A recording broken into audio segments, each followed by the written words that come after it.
নে মন্ত্র পড়া পানি। তখনই চম্পা তান্ত্রিকে দেওয়া সেই পানি রাক্ষসের গায়ে ছিটিয়ে দেয়, আর রাক্ষসের গায়ে সঙ্গে সঙ্গে আগুন লেগে জ্বলে যায়।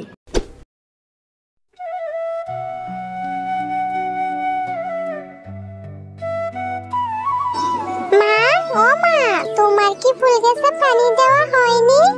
চলো না মা, বাড়িতে যাই, আমার যে খুব ক্ষুধা পেয়েছে। তুমি রান্না করবে, তারপর আমি মজা করে খাবো। আচ্ছা দাঁড়া মা, আর কিছুক্ষণ পানি দিয়ে নেই, তারপর বাড়ি চলে যাব আর তোকে রান্না করে খাওয়াবো। আচ্ছা মা, ঠিক আছে, তাড়াতাড়ি পানি দাও, আমার যে খুব ক্ষুধা লেগেছে। বুঝেছি রে মা, আমি যদি কাজ না করি তাহলে খাবার কোথায় পাবি বল? তোর বাবা মারা যাওয়ার পর এই কেয়া বাবির ফুল বাগানে পানি দিয়ে যে কয়টা টাকা পায় তা দিয়েই সংসার চালায়, তাহলে কিভাবে চলবো বল? ঠিক আছে মা, তাড়াতাড়ি করো। তারপর চম্পার মা পানি দেওয়া শেষ করে বাড়ির উদ্দেশ্যে রওনা হলো।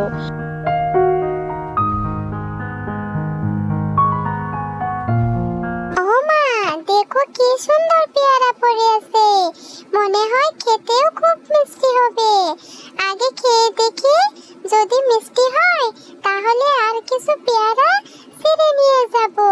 এরপর চম্পা যেই না পেয়ারা খেতে যাবে তখনই সেখানে এক বুড়িমা চলে আসে। এই যে পিচ্ছি মেয়ে, এই পেয়ারা তুমি খেও না, দয়া করে এই পেয়ারাটা ওখানে ফেলে দাও। কিন্তু বুড়িমা, পেয়ারা খেলে কি হবে? কি আছে এই পেয়ারাটিতে? এই ফলটা কি বিষাক্ত নাকি? না না, বিষাক্ত না, আমি পরে সব খুলে বলবো। এখন বাঁচতে চাইলে এখান থেকে পালাও। এই কথা বলে বুড়িমা ওখান থেকে চলে যায়। মা চম্পা, চল আমরাও তাড়াতাড়ি এখান থেকে চলে যাই, এখানে নিশ্চয়ই কোনো না কোনো হিংস্র পশু আসছে, এই কারণে বুড়িমা আমাদেরকে তাড়াতাড়ি এখান থেকে পালিয়ে যেতে বলছে।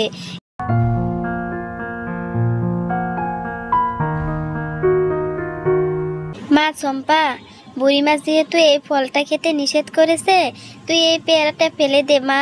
কিন্তু মা, এই ফল তো কোনো বিষাক্ত ফল নয়, তাহলে খাওয়া যাবে না কেন বলো তো?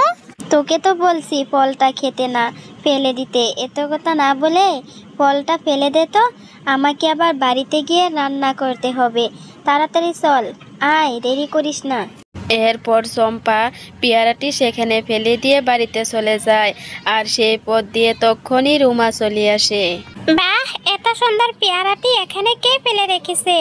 আমি তাড়াতাড়ি এই পেয়ারাটা খেয়ে নেই, নয়তো কেউ আবার চলে আসবে।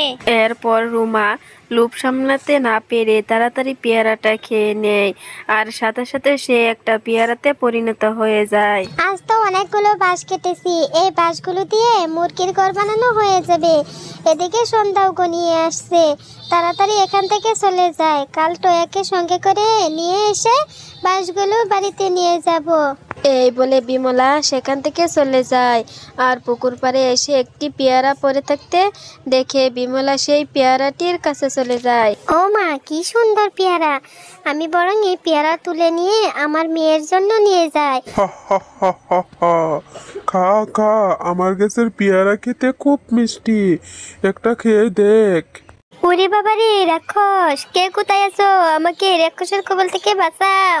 এই এই, তুই চিৎকার করছিস কেন? আমি তোকে খেয়ে ফেলছি নাকি? হ্যাঁ, আমি তো শুধু তোকে আমার গাছের পেয়ারা খেতে বলছি, একবার খেয়ে দেখ, খেলে বারবার খেতে চাইবি, আর আমি তোর কোনো ক্ষতি করব না। সত্যি বলছো রাক্ষস? কিন্তু আমি তো এখানে ফল খাবো না, বাড়িতে নিয়ে গিয়ে খাবো। না না, সেটা তো হবে না, আমার গাছের ফল খেতে হলে এখানেই খেতে হবে। তুমি তো অনেক ভালো রাক্ষস। আচ্ছা ঠিক আছে, আমি এই পেয়ারাটি এক্ষুনি খেয়ে নিচ্ছি। এরপর বিমলা যেই না পেয়ারাটা খায় সাথে সাথে সে একটা পেয়ারাতে পরিণত হয়ে যায়। আমার শিকার আরো একটা বাড়লো। এ কি, গাছে তো আর একটি পেয়ারা কম, তার মানে আমি না থাকায় কেউ একটা পেয়ারা এখান থেকে চুরি করে নিয়ে গিয়েছে। না না, এখান থেকে আমাকে লুকিয়ে থেকে এই পেয়ারা গাছ পাহারা দিতে হবে, যেভাবে হোক 7টা শিকার যে আমাকে করতেই হবে। এইসব বলে রাক্ষস সেখান থেকে চলে যায়। আর এদিকে রুমার মেয়ে মিলি তাকে খুঁজতে খুঁজতে চম্পাদের বাড়িতে চলে আসে। চম্পা, শেফা আন্টি, আমার মাকে দেখেছো তোমরা? না তো মিলি, কেন? তোমার মা কোথায় গিয়েছে? তোমাকে বলে যায়নি? না আন্টি, আমি তো ঘুমিয়েছিলাম। ঘুম থেকে উঠে দেখি আমার মা বাড়িতে নেই। তাহলে গ্রামের সবার বাড়িতে গিয়ে দেখো, হয়তো কারোর বাড়িতে গিয়েছে। তখনই মিলি সেখান থেকে চলে যায়।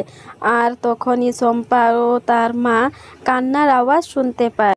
মা, ও মা, কে যেন কান্না করেছে, তুমি কি শুনতে পেয়েছো? হ্যাঁ রে মা, কে যেন কান্না করছে, আমিও শুনতে পেয়েছি। চল তো গিয়ে দেখি। এই যে বাচ্চা মেয়ে, তুমি এখানে বসে কান্না করছো কেন? আমার মা সেই সকালে বাঁশ কাটতে এসেছিল এখানে, কিন্তু এখনো বাড়ি ফিরে যায়নি। ও আচ্ছা, তাই নাকি? তাহলে তুমি আমার সঙ্গে চলো, আমি পুরো জঙ্গল ঘুরে দেখি তোমার মাকে কোথাও খুঁজে পাওয়া যায় নাকি। এরপর শেফা ও তার মেয়ে তাকে নিয়ে পুরো জঙ্গল খুঁজতে থাকে, কিন্তু তারা কোথাও তার মাকে খুঁজে না পেয়ে একটু ক্লান্ত হয়ে জঙ্গলের পাশে দাঁড়িয়ে যায়। আর তখনই সেখানে বুড়িমা চলে আসে। তোমরা জঙ্গলে ঘুরে ঘুরে কি করছো গো? এই বাচ্চাটির মা জঙ্গলে বাঁশ কাটতে এসে আর বাড়িতে ফিরে যায়নি, তাই তাকে খুঁজতে বের হয়েছি। যদি সে ওই পুকুর পাড়ে পেয়ারা গাছ থেকে একটি পেয়ারা খায়, তাহলে সে কোনোদিন বাড়িতে ফিরে আসবে না। কি এমন আছে এই পেয়ারাতে? তুমি তো পরে বলবে বলেছিলে, এখন বলো তো বুড়িমা। আচ্ছা ঠিক আছে, তবে শুনো, ওই পেয়ারা গাছটা হচ্ছে একটা রাক্ষসের গাছ। রাক্ষস প্রতিদিন জাদু করে গাছের নিচে একটা পেয়ারা ফেলে রাখে শিকার ধরার জন্য, আর যে সেই পেয়ারাটা খায় সেই তার শিকারে পেয়ারা হয়ে যায়। কি বলছো? তাহলে কি ওই রুমা ভাবি আর এই মেয়েটার মা রাক্ষসের গাছে বন্দি হয়ে আছে? এখন তাদেরকে কি করে মুক্তি করা যাবে বুড়িমা? আপনি কি সেটা জানেন? না না, আমি কিছু জানি না। তাহলে আমাদেরকে তান্ত্রিকের কাছে যেতে হবে, তাড়াতাড়ি চলো সবাই। এরপর তারা তান্ত্রিকের কাছে চলে যায়, আর শেফালি তান্ত্রিকের কাছে সব কথা খুলে বলে। এই কি, এই রাক্ষসের অত বড় সাহস আমাদের জঙ্গলে এসে মানুষকে ধরে নিয়ে যাবে? ওকে উচিত শিক্ষা দিতে হবে।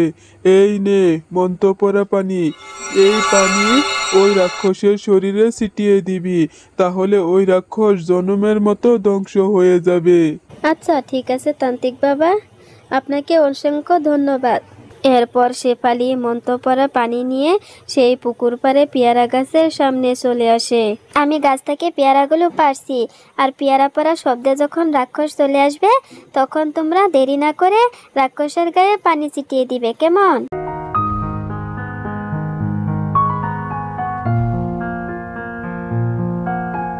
এই এই, তোরা এত পেয়ারা কেন পারছিস অযথা? খেয়ে তো দেখ পেয়ারাগুলো কেমন লাগে। আর তখনই চম্পা তান্ত্রিকের দেওয়া সেই পানি রাক্ষসের গায়ে ছিটিয়ে দেয়, আর রাক্ষসের গায়ে সঙ্গে সঙ্গে আগুন লেগে জ্বলে যায়, আর রাক্ষস সেখান থেকে গায়েব হয়ে যায়। আর যারা পেয়ারাতে বন্দি ছিল তারা সঙ্গে সঙ্গে ঠিক হয়ে যায়। শেফালি ভাবি, আপনাকে অনেক ধন্যবাদ। আপনার জন্যই আমরা এই রাক্ষসের কবল থেকে বেঁচে আসলাম। কিন্তু রুমা ভাবি তো এখনো দেখছি না। চম্পা, তুই যে পেয়ারাটা জঙ্গলে ফেলেছিস, সেটাতেই হয়তো রুমা ভাবি আটকে আছে। চল তো গিয়ে দেখি। আমি তো কিছুই বুঝতে পারছি না শেফালি ভাবি। এই পেয়ারা খেয়ে আমি পেয়ারা হয়ে গেছিলাম, আবার একা একাই ফিরে আসলাম। সব হয়েছে আমার জন্য রুমা ভাবি। আসলে পেয়ারাটা এখানে এভাবে ফেলে দেওয়াটা আমার একদমই উচিত হয়নি।